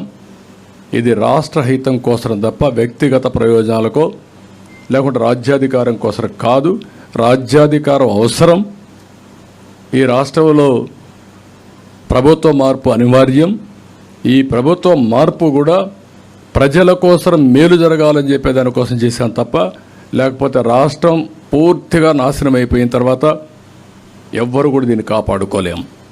ఇప్పటికే కొంతమందిలో ఒక ఆలోచన వచ్చింది, ఎట్లా మేము వెళ్ళిపోయాం బయట, ఈ స్టేట్కి మేము రాలేం, అక్కడ ఎవరికి సెక్యూరిటీ లేదు, ఆస్తులకు సెక్యూరిటీ లేదు, ఈసారి కానీ ఏదైనా జరగడానికి జరిగితే మేము కూడా ఉండే 1 ఎకరా 2 ఎకరాలు అమ్ముకొని వెళ్ళిపోతాం అనే పరిస్థితికి వచ్చారు శాశ్వతంగా. కానీ దానికి పరిష్కార మార్గం అది ఒకటే కాదు, వాళ్ళు వెళ్ళిపోవచ్చు కానీ వాళ్ళ భూములు కొనేవాళ్ళు కూడా ఉంటారు. ఆ విషయం కూడా గుర్తుపెట్టుకోవాలి. ఒకప్పుడు హైదరాబాద్లో మీరు చూస్తే ఇక్కడ 1 ఎకరా కొంటే అక్కడ 5 ఎకరాలు కొనేవాళ్ళు, ఇప్పుడు అక్కడ 1 ఎకరా అమ్మితే ఇక్కడ 100 ఎకరాలు కొనే పరిస్థితి. వై? నేను భూములు ఒకటే రేట్లు పెరగాలని కాదు, భూములు ఎప్పుడు రేట్లు పెరుగుతాయి, ఒక రోడ్డు వస్తే, ఒక నేషనల్ హైవే వస్తే పెరుగుతాయి, ఎందుకంటే ఇండస్ట్రీస్ పెట్టచ్చు. ఒక ఇండస్ట్రీ వస్తే పక్కుండే భూములు పెరుగుతాయి, దేనికోసం పక్కన డెవలప్మెంట్ వస్తుందని. లేకుంటే ఒక టౌన్షిప్ వస్తే పెరుగుతాయి. ఇట్లా వేరియస్ అభివృద్ధి కార్యక్రమాలు జరిగితేనే భూములకు రేట్లు పెరుగుతాయి. హైదరాబాద్లో భూములకి ఒకప్పుడు నేను చూస్తే హైటెక్ సిటీ ఏరియాలో ₹1,00,000 ఎకరా. అలాంటి ₹1,00,000 ఎకరా ఒక 5-10 సంవత్సరాల్లో 50 కోట్లు అయింది. అంటే ఎన్ని రెట్లు పెరిగింది? 5,000 రెట్లు పెరిగింది. అది డెవలప్మెంట్. దానివల్ల రియల్ ఎస్టేట్ వచ్చింది, కంపెనీలు వచ్చాయి, పర్చేసింగ్ కెపాసిటీ పెరిగింది, వ్యాపారాలు పెరిగాయి, ఇన్నోవేషన్ వచ్చింది, స్టార్టప్లు వచ్చాయి. ఆ ఎకో సిస్టమ్ వచ్చి ముందుకు పోయే పరిస్థితికి వచ్చారు. అందుకే ఈరోజు నేను మిమ్మల్ని అందరినీ కోరేది, ఈ ప్రభుత్వం చేసే హింస, దాడులు, అక్రమ కేసులు, కబ్జాలు, దొంగ ఓట్లు, పోలింగ్ అక్రమాలు ఇవి వీళ్ళు చేసే పని. దీనికి అందరూ భయపడిపోయి ఇంట్లో ఉంటే పిల్లలకు చెప్తున్నా, ముఖ్యంగా యూత్కి చెప్తున్నా, మీ భవిష్యత్తు అంధకారం కాకుండా ఉండాలంటే రోడ్డు ఎక్కాలి. మీరు ఈ 30 రోజులు 40 రోజులు నా కోసరం కాదు, మీ భవిష్యత్తు కోసం మీరు పనిచేసే పరిస్థితి రావాలి. ఇదేదో చారిటీ కోసరం కాదు, ఏదో ఒక పార్టీ అధికారంలోకి వస్తేనే కాదు. గత చరిత్ర ఒకసారి మీరు గుర్తు చేసుకుని విజువలైజ్ చేసి భవిష్యత్తు ఏ విధంగా ఉండాలి, ఎక్కడైతే మీ భవిష్యత్తు సేఫ్గా ఉంటుంది, మీకు బంగారు భవిష్యత్తు ఉంటుందో మీరు ప్లాన్ చేసుకోవాల్సిన అవసరం ఉంది. ప్రభుత్వాలు మాకు ఏంటి సంబంధం, ఏ ప్రభుత్వం వస్తే మాకేంటి అనే ఆలోచన చాలామంది పిల్లలకు ఉంది. అది కారణం మీరు అవేర్నెస్ లేకుండా పోవడం. అవేర్నెస్ రానంత వరకు మన పిల్లల భవిష్యత్తు కానీ అందరి భవిష్యత్తు ఎట్లే ఉంటుంది. ఎప్పుడు కూడా వెల్త్ క్రియేట్ చేయడం కానీ, ఎంప్లాయ్మెంట్ జనరేట్ చేయడం కానీ, సుపరిపాలన ఇవ్వడం కానీ, సమాజంలో మీరు గుర్తుపెట్టుకోవాల్సింది ఒక సుస్థిరత ఇవ్వడం in all aspects. Security fundamental principal. Government ఎప్పుడైనా సరే సెక్యూరిటీ ప్రొవైడ్ చేయాలి. అలాంటి సెక్యూరిటీ ఇవ్వాలంటే ఎమ్మెల్యేలే దోపిడీదారులు అయ్యి చట్టాలు చేయవలసిన వాళ్ళే మొత్తం మిమ్మల్ని హింసించే పరిస్థితికి వస్తే తప్పుడు కేసులు పెట్టి ఇంకెవరికి రక్షణ ఉంటుంది? ₹100 కోట్ల సెటిల్మెంట్ చేసి లాగేస్తున్నారు. మీరు కొండలు చూస్తే కానీ మీరు అనుకుంటారు చాలామంది పిల్లలు, మాకే సంబంధం, ఆ కొండే కదా పోయిందని. కానీ ఎన్విరాన్మెంట్ నాశనం అయిన తర్వాత మీకు గాలి ఎక్కడి నుంచి వస్తుంది? బాధ్యత అనేది ఇంకొక విషయం కూడా నేను చెప్పాలి ఈ రోజుల్లో. ఎందుకంటే మెటీరియలిస్టిక్ హ్యాపీనెస్ వచ్చిన తర్వాత, అంటే సంపద వచ్చిన తర్వాత అందరూ మెటీరియలిస్టిక్ హ్యాపీనెస్ వైపు వెళ్తున్నారు. కానీ వాల్యూ బేస్డ్ సొసైటీ కూడా ఉండాల్సిన అవసరం ఉంది. భారతదేశంలో ఉండే పెద్ద సంపద, పెద్ద వారసత్వం మన కుటుంబ వ్యవస్థ, మన నాగరికత. అన్ని దేశాల కంటే ఈ కుటుంబ వ్యవస్థ అందరికీ, కుటుంబంలో ఒక సుస్థిరతని ఇస్తుంది, సెక్యూరిటీ ఇస్తుంది, హ్యాపీనెస్ ఇస్తుంది. అది హాస్పిటల్స్ 100 హాస్పిటల్కి పోయినప్పుడు ఎంత ఇది వస్తుందో అంత ఇంట్లో హెల్త్ కానీ హ్యాపీనెస్ కానీ ప్రొవైడ్ చేసే పరిస్థితి వస్తుంది. కాబట్టి నేను అందుకే రాష్ట్రంలో ఉండే ప్రతి ఒక్కరిని విజ్ఞప్తి చేస్తున్నా, ఇది మా కోసం పెట్టుకున్నటువంటి ఇది కాదు, ఇది మీరు గుర్తుపెట్టుకోవాలి. ఎప్పుడు కూడా ఒకప్పుడు కొన్ని పార్టీలు ఈ పేదరికం గురించి స్లోగన్స్ మాట్లాడేవాళ్ళు. నేను ఆ విమర్శలకు పోను. ఇప్పుడు వెల్త్ క్రియేట్ చేయకుండా వెల్త్ డిస్ట్రిబ్యూషన్ గురించి మాట్లాడేవాళ్ళు. అది ఎప్పుడు సాధ్యం కాదు. ఇప్పుడు వెల్త్ క్రియేట్ చేశాం, కానీ ఈ వెల్త్ అంతా కొంతమందికి పరిమితం అవుతా ఉంది. రాను రాను డబ్బులుండే వాళ్ళ సంఖ్య పెరుగుతూ ఉంది. మిలినియర్స్, బిలినియర్స్ పెరిగిపోతున్నారు. పేదరికం కూడా అట్లే పెరుగుతూ ఉంది. నేను అందుకే కొత్త పాలసీ కింద మాట్లాడుతున్నా, P4 అని. ఒకప్పుడు పబ్లిక్ ప్రైవేట్ పార్ట్నర్షిప్, దానివల్ల వెల్త్ క్రియేట్ చేశాం. ఒక రోడ్డు ద్వారా, ఒక ఇండస్ట్రీ ద్వారా, లేకపోతే ఒక పవర్ ప్రాజెక్ట్ ద్వారా, ఇవన్నీ. ఇప్పుడు రాబోయే రోజు P4 అని మాట్లాడాను, పబ్లిక్ ప్రైవేట్ పీపుల్ పార్ట్నర్షిప్. అంటే ప్రజలను కూడా భాగస్వాములు చేసి, ప్రజల్ని ఒక ఆస్తిగా చేసి, బాగా పైకొచ్చిన 10%, కింద నుండే ఒక 20% అడాప్ట్ చేసుకొని, మెంటరింగ్ చేసి, short term, medium term, long term plan చేసి పేదరిక నిర్మూలన చేయగలిగితే అది దేశానికి శ్రీరామ రక్ష. మీకు ఆస్తి వచ్చిందంటే, సంపద వచ్చిందంటే మీ కష్టమే కాదు, అలాంటి ఎన్విరాన్మెంట్ ఉంది. దాన్ని మీరు అనుకూలంగా మార్చుకున్నారు. మార్చుకున్న మీరు సమాజానికి మళ్ళా పనిచేయాల్సిన అవసరం ఉంది. అలాంటి కొన్ని పాలసీలు కూడా మనం తీసుకురావాలి, పబ్లిక్ పాలసీస్ కూడా. దానివల్ల మనం అనుకున్న లక్ష్యాలు మనం నెరవేరుస్తాం. అందుకనే మళ్ళీ నేను చెప్తున్నా, ఇవన్నీ జరగాలంటే అటు కేంద్రం సహకరించాలి, ఇక్కడ సుస్థిరమైన ప్రభుత్వం రావాలి. ఇలాంటి విధ్వంసాలు చేసేవాళ్ళు రాజకీయాల్లో ఉండడానికి అనర్హులు. నేను ఐఎమ్ వెరీ క్లియర్. నేను చాలా రాజకీయాలు చూశాను, కానీ ఇలాంటి ఇప్పుడు ఏంటంటే అందరినీ జైల్లో పెట్టి లక్షల వేల కేసులు పెట్టి అతను నేను ఏకాకి, నాకెవరూ లేరు, నాకు పేపర్ లేదంటాడు. అంటే పేపర్లో ఈరోజు నిద్రలేచి చూస్తే ఆ పేపర్లో అన్నీ తప్పుడు వార్తలు రాసి ఆ సాక్షి పేపర్లో టీవీలో అదే మరి చేసి మిగిలిన అందరిని లాగుకొని బెదిరించి అన్ని తప్పుడు వార్తలు రాసి ఎవరైనా సమాజ హితం కోసం మీడియా రాసిన, రాజకీయ నాయకులు పోరాడినా, అదే మరి సంఘంలో ఉండే సోషల్ యాక్టివిస్టుల ముందుకు వచ్చిన కడకు పిల్లలు కూడా భయపడిపోయే పరిస్థితికి వచ్చారు. పిల్లలు ఎప్పుడూ ఎమోషన్లో ఉంటారు, ఊహాజనితమైన ఇదిట్లో ఉంటారు, రెవల్యూషన్గా ఆలోచిస్తూ ఉంటారు, ఎప్పుడు కూడా ప్రభుత్వం చేసేదానికంటే విభిన్నంగా ఆలోచిస్తారు, ఆలోచించి వినూత్నమైన ఆలోచనలకు శ్రీకారం చుడుతూ ఉంటారు. అలాంటి పిల్లలు కూడా బయట రాలేకపోతున్నారంటే భయపడి ఊహించిన పరిణామాలు. మేము స్టూడెంట్స్గా ఉన్నప్పుడు రెవల్యూషన్గా చేసి స్టూడెంట్ లీడర్గా ఎమర్జ్ అయ్యాం. ఆ ఎమర్జ్ అయిన తర్వాత ఎమ్మెల్యే అయ్యాం, ఎమ్మెల్యేలకు మంత్రులు అయ్యాం. లీడర్షిప్ ఒకప్పుడు యూనివర్సిటీ నుంచే తయారయ్యేది. ఇప్పుడు అలాంటివన్నీ వచ్చాయి. అందుకే రాష్ట్రంలో నేను అందరికీ విజ్ఞప్తి చేస్తున్నా, ఎందుకు పెట్టుకున్నారు పొత్తని తెలుగుదేశం వాళ్ళు, బీజేపీ వాళ్ళు, లేకుంటే జనసేన వాళ్ళు ఆలోచించడం కరెక్ట్ కాదు. అందరూ ఆలోచించాల్సింది ఈ రాష్ట్ర హితం కోసం పెట్టుకున్నాం, రాష్ట్ర భవిష్యత్తు కోసం పెట్టుకున్నాం. ఇచ్చిపుచ్చుకునే విధంగా ప్రవర్తించాం. ఒకరు ఎక్కువ ఒకరు తక్కువ అని ఆలోచించలేదు. అందరం కలిసి సమిష్టి బాధ్యత కింద తీసుకొని ఈ పొత్తుల్లో సీట్లు కూడా షేర్ చేసుకున్నాం. కొంతమందికి సీట్లు రావు, కష్టపడిన వాళ్ళు ఉంటారు. అటు కేంద్రం ఉంది, ఇటు రాష్ట్రం ఉంది, అవకాశాలు ఉంటాయి. కానీ అందరి బాధ్యత మాత్రం రాష్ట్రాన్ని కాపాడాలనే ధ్యేయంతో ముందుకు రావాలి. దీనికి నాంది పలకడానికి 17వ తారీఖున ప్రధానమంత్రి మీటింగ్ వస్తుంది. కొంతమంది రకరకాలుగా మాట్లాడుతూ ఉంటారు. నేను ఆ విషయాల గురించి కూడా పట్టించుకోవడం లేదు. ఎన్డీఏతో ఈరోజు కొత్తగా పొత్తు కాదు ఇది. ఒకప్పుడు ఎన్డీఏతో వాజ్పేయి గారు ఉన్నప్పుడు ఒక్క మంత్రి పదవి తీసుకోకుండా ఆయన ఒత్తిడి చేసే స్పీకర్ తీసుకొని అన్కండిషనల్గా సహకరించిన పార్టీ తెలుగుదేశం పార్టీ. ఆ రోజు అధికారం కోసం కాదు. ఆ రోజైతే సుమారు ఒక 7-8 మంది మంత్రులు ఇచ్చేవాడు.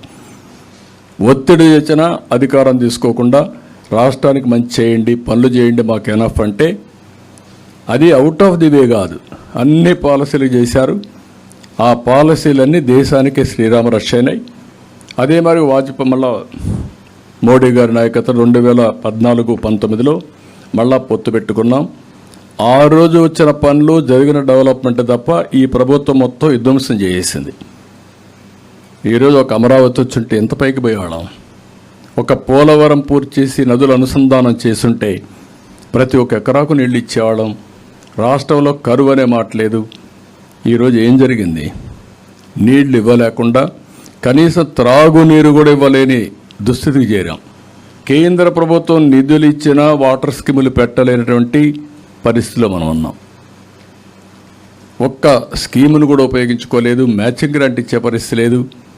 ఎంత టైం అయినా ప్రజల్ని మభ్యపెట్టడం, మోసం చేయడం, దోపిడీ చేయడం, ఎదుటి వాళ్ళపైన దాడి చేయడం, ఎవరన్నా మాట్లాడితే అడ్డదుడ్డంగా మాట్లాడి ఆ వాడరాని భాష వాడి వివిధ విధాలుగా అవమానం చేయడం ఇవే జరుగుతున్నాయి.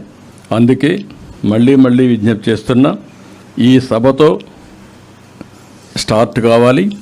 మళ్ళీ రాష్ట్ర భవిష్యత్తు ఆకాంక్షించే ప్రతి ఒక్క వ్యక్తి, వ్యక్తిగత వికాసం కోసం ఆలోచించే ప్రతి ఒక్క వ్యక్తి ఇంకా మీనమేషాలు లెక్కేస్తే మీరు నష్టపోతారు. కేసులు పెడతారనో, లేకపోతే బయట రానిరేమనో, లేకుంటే మాకెందుకు వచ్చిందనో, ఎక్కడ నిస్సహాయతగా ఉన్నా, ఎక్కడ మీరు ఏమరపాటుగా ఉన్నా మళ్ళీ మీరు తిరిగి కోలుకోలేరు. మళ్ళీ ఈ రాష్ట్రాన్ని కాపాడుకోలేము. సిద్ధం సభ పెట్టారు. ఏంటి ఆ సిద్ధం సభ? ఎక్కడన్నా ఊహించామా? గ్రీన్ మ్యాట్ వేసి సభలు పెట్టే మీటింగులు చూసామా మనం?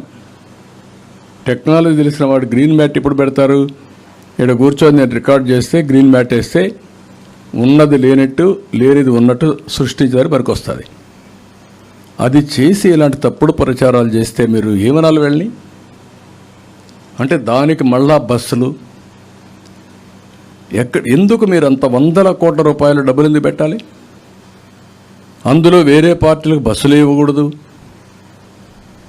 మళ్ళా పోలీసులు వచ్చి అడ్డపడడం, దానికి జీవో నెంబర్ ఒకటి తీసుకురావడం, దానిపైన మమ్మల్ని అందరినీ ఆంక్షలు పెట్టి కదలలేకుండా చేయడం, ఇలాంటివి. సరే, మమ్మల్ని అందరినీ జైల్లో పెట్టారు, చేయని తప్పులకు అందరినీ జైల్లో పెట్టడం అంటే ఎక్కడికి పోతున్నారు? కాబట్టి ఇవన్నిటికీ పరిష్కార మార్గం ఇది ఒకటే మార్గం. అందరూ ఆలోచించాల్సిందిగా అందరినీ కోరుతున్నాం.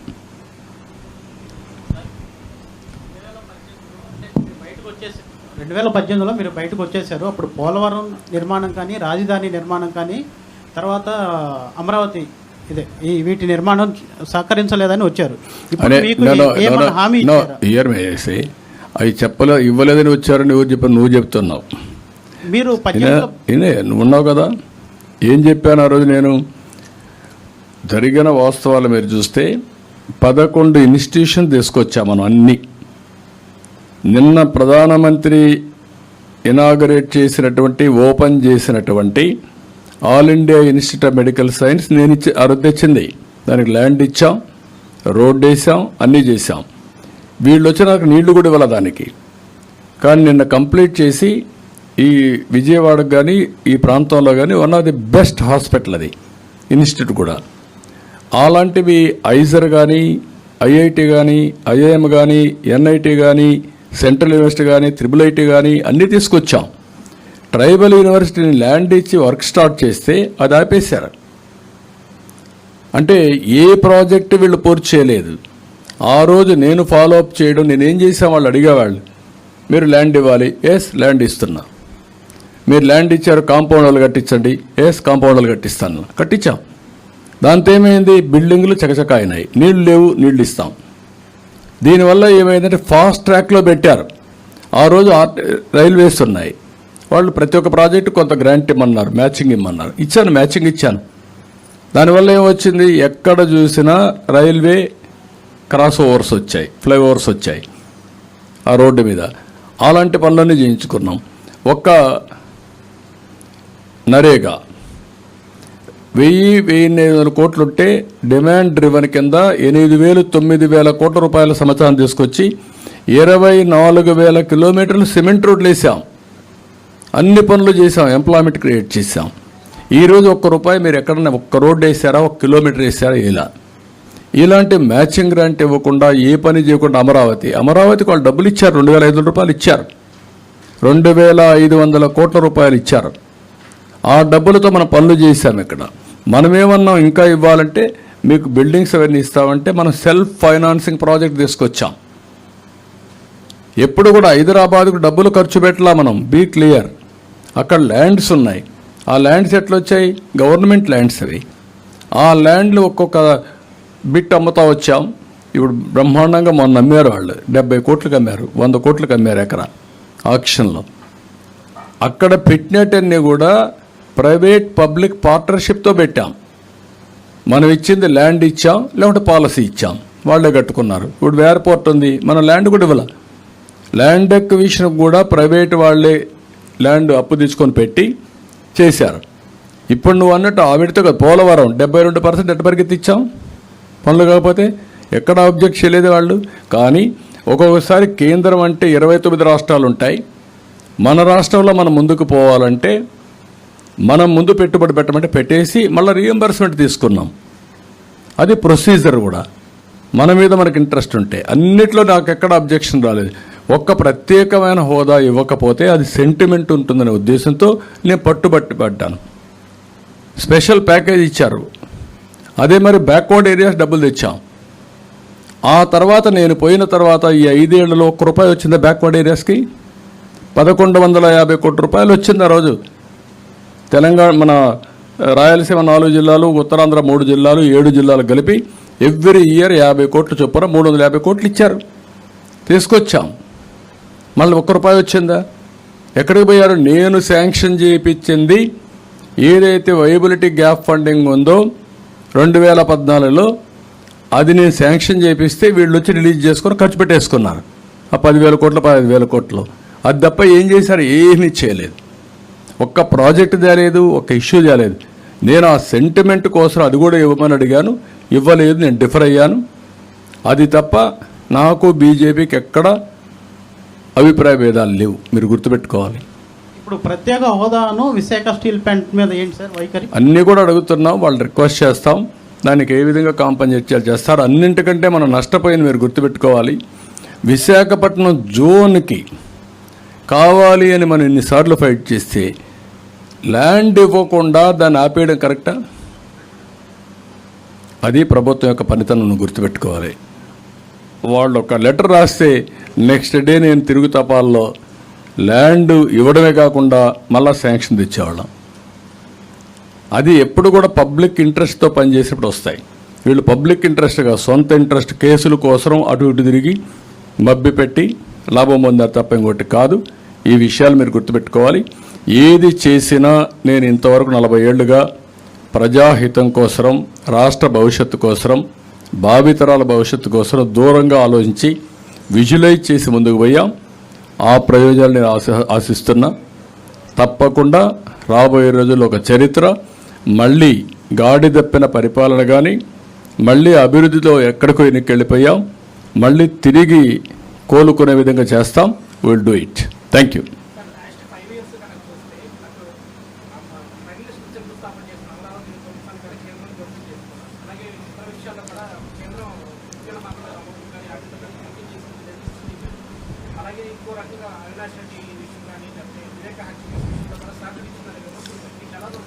నేనేమంటానంటే సమస్యలు ఉంటాయి. ఆ రాష్ట్ర ప్రభుత్వం ప్రవర్తించే తీరు పైన, మనం పెట్టే ప్రెషర్ పైన సమస్యలు పరిష్కారం అవుతాయి. కేంద్రానికి అనేక రాష్ట్రాలు ఉన్నాయి, మనకుండేది ఒకే రాష్ట్రం ఉంది. తెలుగు వాళ్ళకు 2 రాష్ట్రాలు ఉన్నాయి. ఇక్కడ బాగుపడాలంటే ఎవరు చేయాలి? వాజ్పేయి గారి పీరియడ్లో కూడా మనకొచ్చి వారు చేయలే, కానీ నేను పోయి అడిగినప్పుడు కాదనలేదు.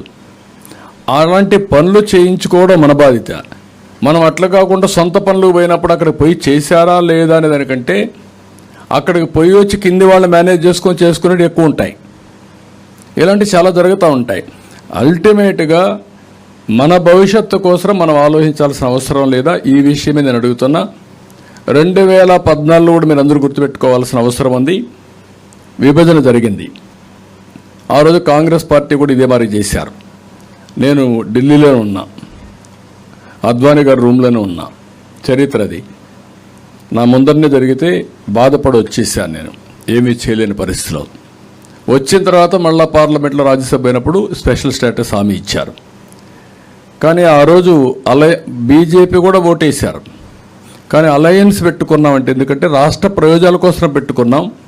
ప్రధానమంత్రి నరేంద్ర మోడీ గారు కూడా హామీ ఇచ్చారు, చేశారు, చాలా పనులు చేశాం. కానీ ఇంకా మనం చేసుకునే సమయంలో ఈ యొక్క సున్నితమైన విషయం మీ మారిగా అందరూ మాట్లాడుతూ ఉంటే నేను కూడా ఈ రాష్ట్ర ప్రయోజనాలు మీరంతా అపార్థం చేసుకుంటారని ఉద్దేశంతో పోయా.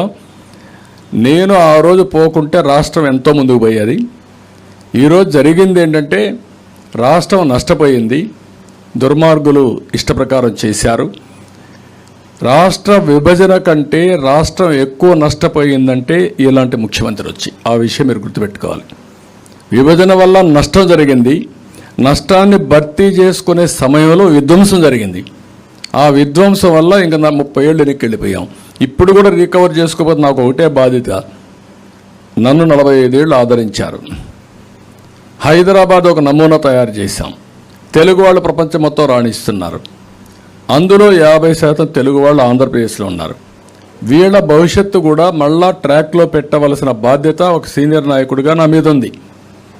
దానికి కలిసి వచ్చే ప్రతి ఒక్కరి సహకారం తీసుకుంటున్నా. ఆ సహకారం తీసుకుని ఎట్టి పరిస్థితుల్లో మళ్ళీ ఈ రాష్ట్ర పునర్నిర్మాణం జరగాలి.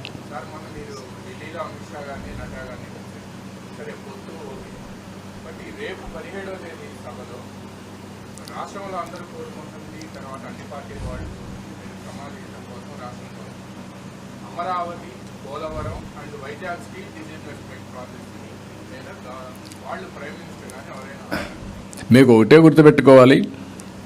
ఇవన్నీ కూడా చాలా వరకు వాళ్ళు చేసిన సమస్యలు కాదు. ఇవి బీజేపీ కూడా అమరావతి మా రాజధాని అని చెప్తున్నారు. మేము కూడా డబ్బులు ఇచ్చామని చెప్తున్నారు. అమరావతిలో ఉండే రైతుల కోసం ఆ రోజు అరుణ్ జైట్లీ ఏదైతే మన క్యాపిటల్ గెయిన్స్ ఎగ్జిబిషన్ ఇచ్చాడు 10 ఏళ్ళు.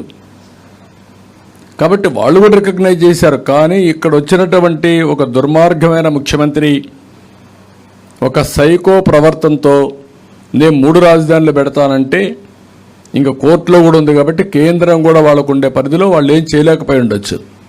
కానీ దానికి పరిష్కార మార్గం ఈ ప్రభుత్వం పోవడమే. పోలవరాన్ని వాళ్ళు వద్దన్నారా, కట్టొద్దన్నారా, లేకుంటే మొత్తం డయాఫామ్ వాళ్ళ దగ్గర నుంచి కూల్చేయమన్నారా? ఎవరు చెప్పారు? వాళ్ళు అడుగుతున్నారు, సమాధానం చెప్పడం లేదు. ఇలాంటివన్నీ కూడా మనం గుర్తుపెట్టుకోవాల్సింది ఏంటంటే ఇలాంటి పరిస్థితులు వచ్చాయంటే is the main responsible person. ఇన్నిసార్లు పోయాడు, కన్విన్స్ చేయొచ్చు కదా. విశాఖపట్నం స్టీల్ కూడా నేను ముఖ్యమంత్రిగా ఉన్నాను, వాజ్పేయి గారు ముఖ్యమంత్రిగా ఉన్నారు, సిక్ అయిపోయింది, డబ్బులు లేవు, నేను ఒకటే రిక్వెస్ట్ చేశాను మీరు చేయాలని చెప్పి గట్టిగా పట్టుకుతే అప్పట్లో 2000 కోట్ల ఎంత ఇచ్చి ఈక్విటీ కింద ఇచ్చి రివైవ్ చేశారు. ఇప్పుడు లాభాల బాట వచ్చింది, ఇప్పుడు మళ్ళీ నష్టాలు వచ్చాయి. సెయిల్ ఉంది, ప్రత్యామ్నాయాలు చాలా ఉన్నాయి. గవర్నమెంట్లోనే ఉంటుంది, సెయిల్లో పెట్టచ్చు, ఇక్కడ ఒక యూనిట్ ఉంటుంది. అలాంటి ప్రత్యామ్నాయ మార్గాలు ఉన్నాయని కన్విన్స్ చేయాల్సిన బాధ్యత రాష్ట్ర ప్రభుత్వం పైన ఉంది. అవి చేయడంలో టోటల్గా ఫెయిల్ అయ్యారు.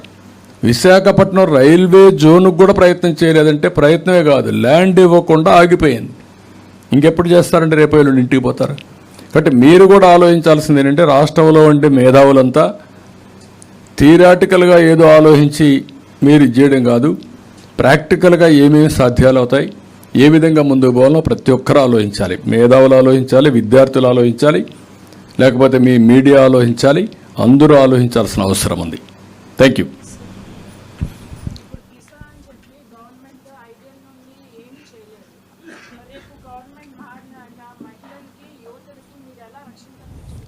మీకు ఒకటే అమ్మా, నువ్వు గుర్తుపెట్టుకోవాల్సింది, నేనున్నప్పుడు గవర్నమెంట్ అనేది స్ట్రాంగ్గా ఉంటే గవర్నెన్స్ వల్ల ఆటోమేటిక్గా లా అండ్ ఆర్డర్ మెయింటైన్ అవుతుంది.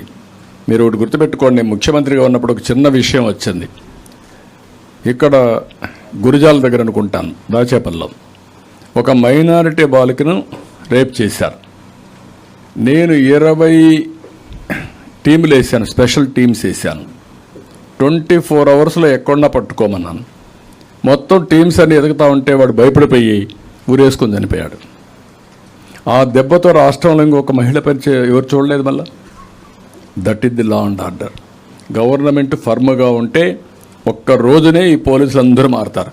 ఈ గవర్నమెంట్ ఫర్మ్గా లేదు కాబట్టి తప్పుడు ఆరోపణలు మీరు చెప్పినట్టు దిశ చట్టం, లేని చట్టానికి దిశ పోలీస్ స్టేషన్, లేని చట్టానికి దిశ వెహికల్స్, లేని చట్టానికి పబ్లిసిటీ. ఇది ఒక బోగస్ ప్రభుత్వం తప్ప దీనివల్ల లాభాలు ఉండవు. ఎప్పుడు కూడా రాష్ట్రంలో యాంటీ సోషల్ ఎలిమెంట్స్ అనేవాడు రోడ్డు మీదకి రాలా. నేనున్నప్పుడు వచ్చారు ఎప్పుడన్నా? లా అండ్ ఆర్డర్ ప్రాబ్లం మీకు అనిపించింది ఎప్పుడన్నా? వై? గవర్నమెంట్ అనేది first responsibility law and order maintain చేయడం. ముఖ్యమంత్రి ఇంటి దగ్గర రేపు జరిగితే, ఏది కొత్తగా మ్యారేజ్ కాబోయే కపుల్ అక్కడ ఉంటే ఆ అబ్బాయిని కట్టేసి అక్కడనే రేప్ చేస్తే ముఖ్యమంత్రి ఒక్క ఖండం చేయాల. దాచేపల్లిలో సంఘటన జరిగితే వాడు చనిపోయిన తర్వాత కూడా నేను విజయవాడలో పెద్ద ర్యాలీ పెట్టి డెమాన్స్ట్రేషన్ చేశాను. ఏం చెప్పాను? ఇంకొకడు ఎవడైనా సరే ఇలాంటి తప్పుడు పనులు చేస్తే ఆగైతే నీకు పడుతుందని చెప్పి హెచ్చరించాను. అది లా అండ్ ఆర్డర్ మెయింటైన్ చేయడం, లీడర్షిప్ క్వాలిటీస్. ఇవన్నీ మీరు గుర్తుపెట్టుకోవాలి. అందుకే మీలో కూడా మళ్ళీ చెప్తున్నా, మీలో బాధ్యత వస్తే మీకు అవసరమైన ప్రభుత్వం వస్తుంది. మళ్ళా అక్కడ మతం, కులం, ప్రాంతం, బంధుత్వం ఇవన్నీ వస్తే బంధుత్వం తిండి పెడదు, లేకుంటే మీకు క్యారీర్ ఇవ్వదు, కులం ఏమీ చేయదు, మతం ఏమీ చేయదు. మీకు కావాల్సిన సమర్థవంతమైన ప్రభుత్వం. ప్రపంచాన్ని శాసిస్తూ భారతదేశం ముందుకు పోతా ఉంటే ఇంకా కులాల మధ్య, మతాల మధ్య, ప్రాంతాల మధ్య ఎవరో చిచ్చు పెడితే మీరంతా దాంట్లో కాలిపోవడం మంచిది కాదు. ఈ విషయం మీరు క్యాంపెయిన్ చేయాలి. ఇప్పటికే మీరు రోడ్డు మీదకి రాలేదు, రావాలని నేను ఆశిస్తున్నా. మీకోసం మేము పోరాడతాం. కానీ మీరు కూడా వస్తే మేము అనుకున్న పని సులువు అవుతుంది. Thank you. ఓకే అమ్మా.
ఇక్కడే విజయవాడ ఈస్ట్లో ఉంటుంది.